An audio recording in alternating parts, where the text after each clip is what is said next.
ما كابتن ايوب قال وعادي انه قال يا ادي مو قد انه قال يا كابتن ايوب انا مسلم او ايه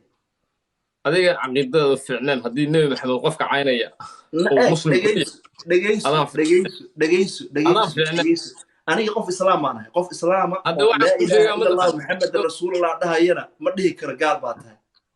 dhageysahe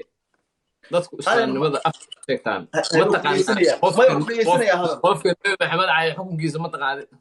waa dil nabiga haddaad jeceshahay ninkaas muslim waa ma adan dhahdeen ee waxaan kuu sheegayaa inta iga dhaaftid kaas warkiisa care ilaahay ha ku dhacdee laba muslim i weydii sallallahu alayhi wasallam suubaneen qof laga waan ku weydiinayaa qur'aanka waan garanayaa diinta waan bartay hooyaday aabay igu soo dadaaleen laakiin laa ilaaha ila allah muxamed rasuulullah nin dhahaya nabiga maxamed calayhi salaatu wasalaam ma aan cayn gaal ma dhihi kara aniga ma fahdi anyway ma aad arkin aniga ninkaasoo nabiga caynaya ma arag ilaah baa iga heena waa gabar ay tiri eeg waxaan ku dhahay heena gabarnimaan ku bartay waa la duubay codkeena waa la duubay xina gabarnimay nagu soo gashay gabarnimaan ku bartay gabarnimaan ku xushmaya banaheena sallallahu alayhi wasallam ko diinteena labo kacbada saddex